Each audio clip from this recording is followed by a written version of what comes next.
Welcome to Behind the Badge. I'm Chief Alan Rodbell, the Scottsdale Police Department. With me is Chris Fasal, our community liaison. How are we doing, Chris? We're good. So here it is, it's already November. I know, unbelievable. Fast years, really has gone by. Christmas decorations, Christmas songs. But there were some of those in October. I know, but and before Halloween, so it's crazy. So it is crazy. Lots going on, but at the same time, busy season yet ahead of us. So we just finished up our 51st Citizens Academy. Yes. Which means you've been doing it for 26 years actually, yeah, right? Been a 2 long a year. Time. And we had a great Academy graduation just the other night. It means we're gearing up for the next one, so folks that may be interested in signing up for the next one, it's a free program. It lasts, how many weeks now? It's 11 weeks. 11 weeks, okay. And the spring session will be in March, and it runs 11 consecutive Wednesday evenings. Okay. So anybody that's interested can go online and just send in their interest. Sounds good. So anything else going on? Well, you know, it's interesting because we've done our show so many times, and we've never really kind of had like a follow-up on a previous show. But I thought, wouldn't it be fun to kind of, since we had Special Olympics last show, and we talked a little bit about maybe donating some money to Coronado and the cheer squad and everything. So I thought, well, SIPAs did vote on it, and they were so excited to do it. So I thought we would bring the president back from SIPAs and to talk a little bit about SIPAs is the Citizens Police Academy alumni of Scottsdale, and they are graduates of the Citizens Academy program. And so I thought I would bring him on, or we'd have him as our guest. Who is him? Barry Werblow. Hey, Barry. And just to talk a little bit about, you know, and Commander Pop is here to talk about what they did and what happened with the money. Okay, so what did you do and what happened with the money? Well, it all started out at this session. Last time it was done, Commander Pop was talking about the Special Olympics. And Chris picked up on it, and I happened to be in the building at the time. We immediately went back to the board of directors and explained what we needed and why we did it, and unanimously decided to make a donation to the program. The most satisfying thing I've done in years, you know, people ask, you're very involved in the police department and in the SIPAS organization. Why? This is why. I have never felt so good about doing anything in my life. There was a young kid sitting next to me when we were giving the check, actually put his arm around me, and he said, thank you. And we sat through the class. And I got to tell you, the teachers, the students, the kids that are with these kids, I mean, it's just absolutely amazing. It felt so good, and they really appreciated it. And it fit right into our charter. I mean, we did, you know, to help the community. It was just a wonderful, wonderful day. Really was. And thank you. Yeah. You guys are wonderful anyway. The number of charities that you all support. And as you said, these are folks that have gone through the Police Citizens Academy that volunteered to be a member of the Alumni Association and actually just do great, wonderful things in terms of supporting youth and youth programs throughout our community. Without which, quite frankly, without their support, I'm not too sure we'd be able to do some of the things we're able to do, given the tough budget cycles that we've been through lately. So it's pretty cool. This program, what's cool about this program is this is Unified Sports. And we talked about that last time, but just for the viewers who may not have seen last month's program, Scotty, what exactly are Unified Sports? Obviously, Special Olympics specializes in people with cognitive disabilities, and what they're doing in the school system is integrating the students with cognitive disabilities with mainline sports. So the goal in Scottsdale Unified, and we worked with Coronado High School. Coronado High School has a unified cheer team, and we've been working at fundraising for a while, and obviously I'm a much better cop than I'm a fundraiser, but thanks to Barry, our latest goal has been to get the unified cheer team at Coronado High School uniforms. So we had done a couple fundraisers within the PD, and we had come up with several $100s, and Barry's group and SIPAS stepping forward to help us out allowed us to get cheer uniforms for Coronado's unified sports team, for the cheer team. So, and what's so cool about that is you've got Special Olympians on the same field with folks that don't necessarily have these kinds of challenges, but they get an opportunity to work well together and interact together. I think the real winners is everybody. Everybody gets and so a great message and a great learning experience. And you're right, touches the heart. It really does. It really does. And it's worth all those selling shirts and mugs, doing fundraisers, and that's why we're always asking, you know, people to support us, because we do try to take that money and partner it with something that the police department is doing, because that's an essential part of what we give money for. It's got to be police related, or police sponsored. And then our second goal is to keep it within our community, and then to youth. So that was a home run for us because it hit all three areas. And Scott, since the time we met, we did Fuel of Dreams. I think we should give a shout out to Fry's and all they've done to support Special Olympics. Perhaps you could explain that. All the Fry's fuel stations in the valley, they could participate. Obviously, we had 2 in our city. We could only participate with 1. So the Fry's at 90th and Via Linda came together with Special Olympics and law enforcement, and they organized through the Law Enforcement Torch Run Committee. What we did is go out to the Fry's fuel stations, and for donations, officers would fuel your car or wash your windows. And the donations went to Special Olympics. What was outstanding about this is our police explorers came out to help me. So our explorer advisors and 8 to 10 explorers came out, and we raised $780 in that 3-hour period. That's great. For Special Olympics, and that money will stay in Scottsdale area as well. And so police explorers are those young folks that are between the ages of 16 and 21? 14, I think. Is it 14? Youngest 14? 14? Wonderful. Yeah. So 14 and 21, and they are actually in a Boys and Girls Club program, or not club program, Boy Scouts of Scouts America, program. I think, is the one that funds it, or is the parent group. And they literally are volunteers for us, and SIPIS has done a marvelous job of supporting all their needs as well. Absolutely. And great. We've given them money to go compete with other teams, and basically these are young men and women who have an interest in law enforcement, and so our officers take time to make sure that they have a good foundation so that when they do become of age that they can go right into becoming a police officer. It's a great program. Thank you, and thank you both. And Thanks, Barry, again, Barry. thank you Good for all your job. support Thanks, through the years. Commander. We couldn't do it without the support of your team. It could not be done. Can Thank I you. plug one more special Absolutely, Olympic you deal? can. We have Over the Edge coming up. Oh, yeah, that's right. December We're not doing that. I'm Saturday, pretty sure December I cowered out of 13th. this No, one I'm not earlier. doing that. And I am the one representing the department, so I have to raise my $1,000 for the privilege to go over the edge. So I'm still fundraising, and this money is for Special Olympics again.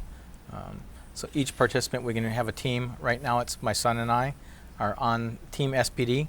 So if you go onto the Special Olympics website, look for Over the Edge, you can search for Team SPD, and we're still raising funds. This is So the thing where they're gonna like rappel down Re- how many story repel building? down 27 stories. Oh, okay, So, crazy.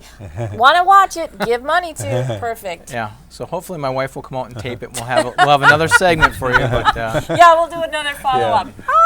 exactly. We'll see how that goes. But Well, we won't even. Well, it's talk- been nice knowing you. Yeah. Hopefully, you know somebody that's, hooking them up there. But good luck on that. We'll definitely, you. if you want to donate to SIPAs or whatever, if you want to donate to them, just go on the Special Olympics thing and look for SPD team. Perfect. And I do want to thank you for taking a leadership role in that. Dealing with Special Olympics and law enforcement has always been a very, very tight bond, and we've always been supportive through the years, and I appreciate you taking that leadership role. One Thank day, I you. think I'll bring a picture of us when we used to rollerblade down Torch Scottsdale run. Road. Yep, down. First we ran, then as we got older we rollerbladed, Yeah. then we just rode in the truck. Well, you use you wagon still wheels. with You didn't have rollerblades. You had wagon wheels. You could have. that's coming up again in April, so we'll be ready for that again. And the bike unit comes out and helps with that as well. super. So Sounds good. bikes And that's All a right. good segue into our motors and our bikes. Well, will then also take it help with away. that. They You're help with this segueing. too. Go This is segue. pretty good. It's all yours too. Oh, it's all mine. Thank you. That does bring us back to you, Commander Pop, because the next segment we're going to talk about is about bicycles and street safety and some of the concerns that every once in a while we get letters from the community, and we've gotten letters recently from the community in regard to the nicer weather out there, of course, and we're starting to see more and more people taking advantage of the nice weather and out there biking during all hours of the day. Yeah. And so we've gotten some concerns that we want to make sure our citizens are very safe. Because obviously when a bike meets a vehicle, chances are the bike is going to come up on the short end of that equation. And so we are concerned about the safety. We want to make sure our motorists are alert, make sure they share the road. But we also want to make sure that those folks that choose to bike on our streets are biking safely. And so we have a new initiative, I guess, to go out and educate the public in terms of bicycle safety, street safety, and motorist safety. And so you're taking a lead in that as well, since you have Special Operations Division, which houses the traffic unit and the bicycle unit. And so I'm going to turn it over to you, and you can introduce our guests, and we can talk about things that we're doing to ensure the safety of our community. All right. I have Officer Safson with us today and Officer Pulaski. Dan works with the bike unit, and Evan is one of our motor officers. So what we have to do, Chief, is from both perspectives of the bike rider and the motorist, of what their rights and responsibilities are according to the traffic laws.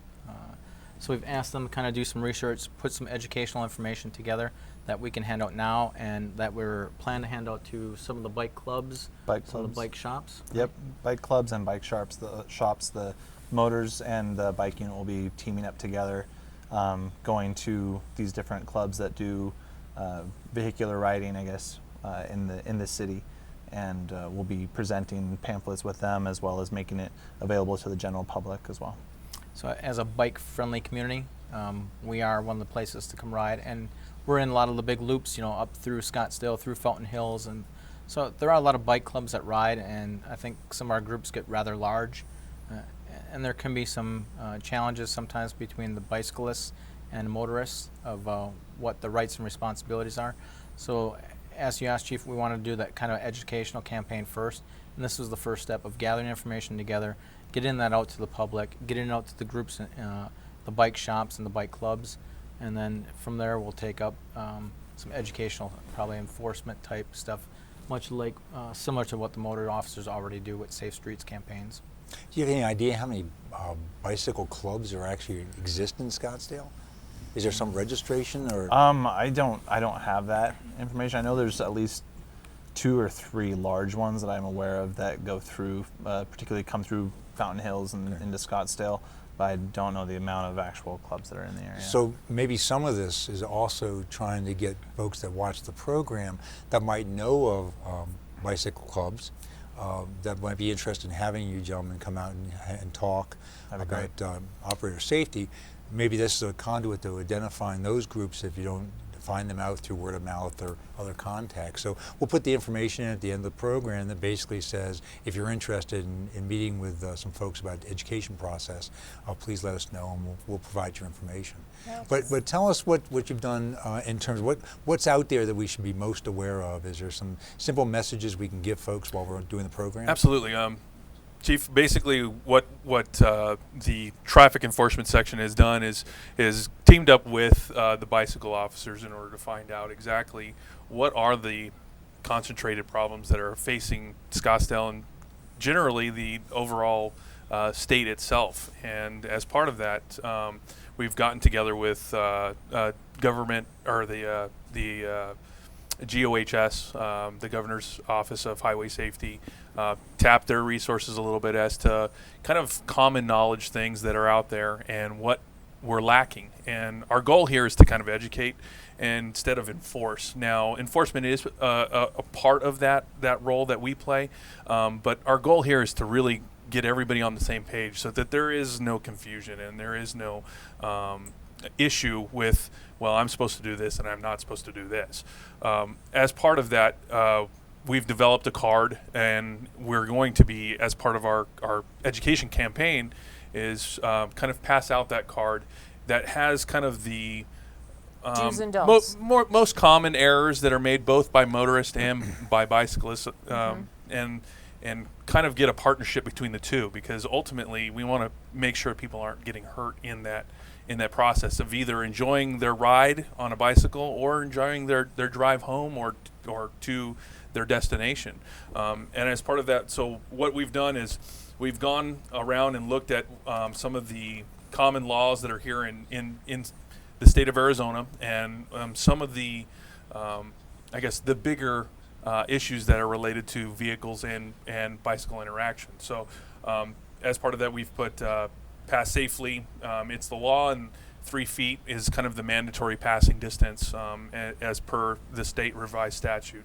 And as part of that, we have one side of the card is going to be more concentrated towards vehicle responsibility, towards those bicyclists and giving them room, and kind of understanding why we need to give them the room, because there are some dangers that are present only for bicyclists that wouldn't be for automobiles because of the safety structure of an automobile. And then as part of the second half of that card, a little bit more talks about kind of the same rules, same road. Basically, as a bicyclist, you become a vehicle if you are operating on a a motor vehicle roadway, and as part of that, you have certain responsibilities that go part and parcel with using that roadway, and that could be anywhere from stopping at stop signs or traffic lights to riding on the right side of the road and not taking up the entire lane. That way you give the motorists, the actual motor vehicle motorists, room to get around, and at the same time they give you the space you need in order to travel down the road safely as a bicyclist. So we've kind of hit some of the ones that are kind of the highlights, the most common errors by either half, and kind of give this information card out when we do come into contact with bicycle groups or motorists that we may see violations on. And so what we'll do is we'll kind of hand those over to them so that they understand, hey, these are what are required by our state statutes, and it's mainly just for your safety. It's mainly to keep you from being hurt either as a motorist or as a bicyclist.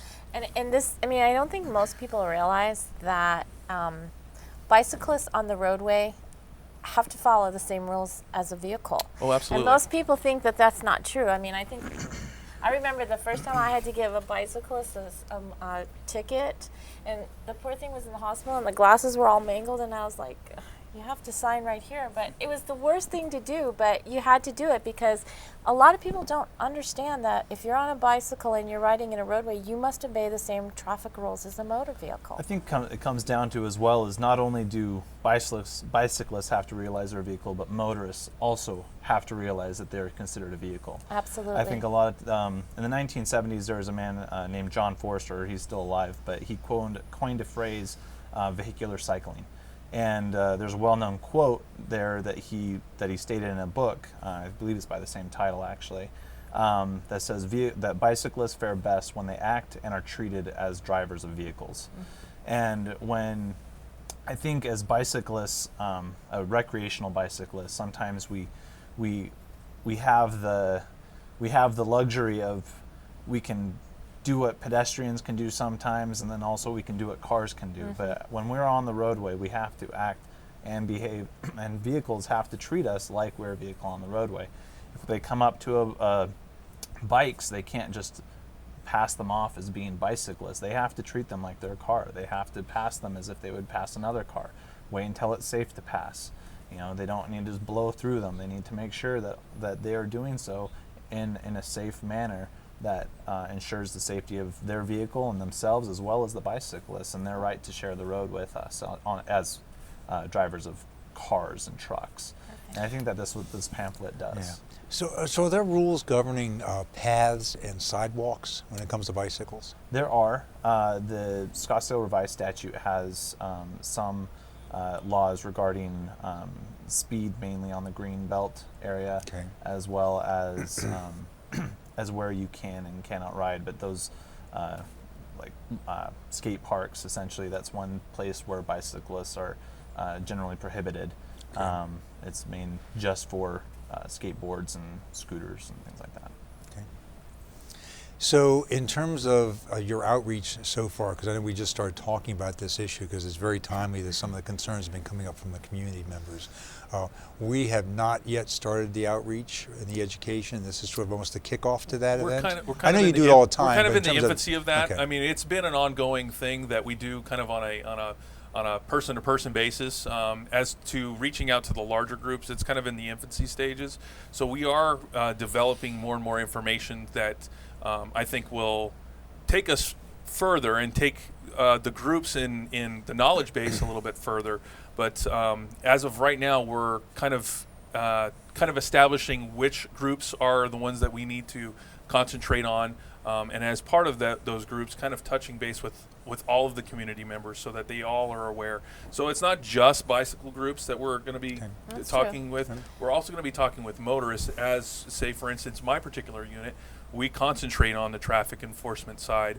And as part of that, if we see violations by a bicyclist or something along those lines, we may stop those motorists to kind of inform them, hey, did you realize that there was a bicyclist back there and it was very close? You know, we're trying to avoid the close calls. We're trying to avoid the potential dangers. We're trying to keep everybody kind of on the same page so that we can all kind of do this as a partnership, and we can all kind of keep our roads safe together. That'd be great to put with, again, as we always do in the department when we're, kicking off a program, to partner with the crime prevention officers that can get it out to their neighborhood Absolutely. groups, and to bring that kind of information when you guys come to Citizens Academy, and to make sure that our citizens in Citizens Academy know that, because both motors and bicycles teach at the Citizens Academy. So again, another way to reach more people. And I do want to thank the Governor's Office of Highway Safety. They've been tremendous supporters of ours and great partners on a number of different safety issues. I'm really glad to see that they're working on this as well, because they've got huge outreach throughout the entire state, not just our community, but they've been huge partners. So I'm glad to see they're working on this as well. Scott, I'm sorry, you were going to say I something. think Dan's got some other resources as well, Chief, because we've partnered with the city as well, and I can't remember what Susan's Susan group is. Conclu, Okay. she's in our transportation department. She's a really good resource for citizens to reach out to get these pamphlets if they're interested in getting them, or at least having, she'll be able to direct you where to get them appropriately. Arizona Department of Transportation has a very good pamphlet called Share the Road, which I actually have with me. It goes through a lot of right here, it goes through a lot of the diagrams and situations where That's great. vehicles and bicyclists may find themselves. Another one by Valley Metro is also another sharing the road. It's a similar one to the Share the Road. It's a condensed version from looking at it. And then also the Maricopa Association of Governments also puts out Bikeways, which is essentially a map of the entire metro area. And this map specifically targets and presents different greenbelt access routes that bicyclists and pedestrians, basically no cars or trucks, can actually go on. That's another safer and maybe more picturesque method and Maybe area even to travel throughout from a quicker areas. route too. Yeah, absolutely. could present a quicker route. Yeah, You don't have to absolutely. deal with the Traffic lights. You don't have to. This is a good place for A little more scenic. If you're a family and you have young kids that are riding, you want to go from A to B on a longer ride, this may present. I know I've traveled a few of these routes with my kids, and it's definitely is a safer way of to transport A to B without having to deal with worrying cars about and your trucks. kids or watching them if they're behind you, in front of Correct. you. It's so scary as a parent Yeah. to be with it, but still be able to do something fun with your kids and safe. It's a very good Absolutely. map. So I see that I see free written on that one. I suspect this they're is all free. free documents, These right? are all free documents that are available to the citizens. So at we'll any put time. up a list of the places where they can acquire those at the end of the great. program. But thank you very Absolutely. much, Dan. I appreciate that very much. No problem. So there's some places where bikes cannot go. That maybe perhaps bicyclists don't necessarily know they can go. I suspect the highway's one of them. Yeah, Are there other Very places that obvious ones. bicycles You have cannot to go? get a permit to do that. It's usually a part of a larger scale race. There's really, in the city of Scottsdale, Chief, I don't think there's any roadways that are prohibited to bikes. Okay. Yeah, very, very bicycle safety. Our city is kind of opened up to them. However, if it seems like it might not be such a great idea, probably don't do it. Some canalways are a little more hazardous, but most of them are well groomed and they don't have any issues. But like I said, if it seems like it's a potential hazard and it seems a little rocky or steep, maybe it's just use common sense and say, hey, maybe I shouldn't go down this route. And we do, I know on the roadways there's a lot of bike lanes that most of them ride, but Yeah, like that's I know on the weekends, like I see a lot of times with the guys that have the shirts on that all match and they have all the numbers on it, and I'm like, is there a race out today? But it's just what they wear. If there's more than two, they can't do that, right? Two abreast. The Arizona revised statute says that bikes can only travel two abreast. Because you've seen a clump of them sometimes. That Yeah, kind of sometimes that happens. Okay. Bike lanes present a different, another option, I guess, is that you can, if you want to ride two in a bike lane, you can, but the reason why the bike lane is that bikes are a single track vehicle and they need what's called basically a wobble room. They can drift from 18 inches either way just to maintain the balance. And so you Okay. need that distance in order to maintain a straight line. What a bike lane does is essentially you can have a person in the bike lane or two people in the bike lane if you can fit. But the key is that bikes need to ride as far right as practicable, which means If there is debris in said bike lane, they don't have to maintain the bike lane. They have a right to avoid that hazard and come into the roadway. You can also have 2 bikes abreast in the roadway. However, if a bike lane is available, the point is to use it. Is that 3 feet of space to use it. So the appropriate way, if you had a bike lane available, would to have 1 bike in the bike lane and then 1 bike in the roadway, as riding as far right as practicable. Or behind each other. Or in a single file. Or in a single file, correct. But having more than 2 abreast, 4 across, 5 across is not appropriate and is not allowed by Arizona revised statute. Yeah, it presents basically, and the reason why is it presents an additional hazard because we have a vehicle that is moving at even some of the faster bikes moving at a fairly slow rate, and then we have a vehicle that is a lot larger, has more protection, and moves at a lot faster rate. So you're not the closing distances and the overall mass that's being moved. You're presenting a barrier by having more than 2 abreast. And when you have the more than 2 abreast, you're presenting a hazard for the vehicle that may be approaching that wants to pass and do it in a safe manner, but can't because the area in which that bicycle is traveling is not conducive for a passing vehicle. So by riding more close to the bike lane, if there is one presented, or riding as far to the right as practicable, gives the motorist who is in a larger vehicle the opportunity to get around those potential hazards that may be presenting themselves. So They have to maintain that 3-foot barrier. they do. The vehicle must maintain a 3-foot distance from that furthest left bicycle. So if there's 2 abreast, the one that's closest to the roadway or the one that's in the roadway, the vehicle that is passing has to give that 3-foot distance. Great.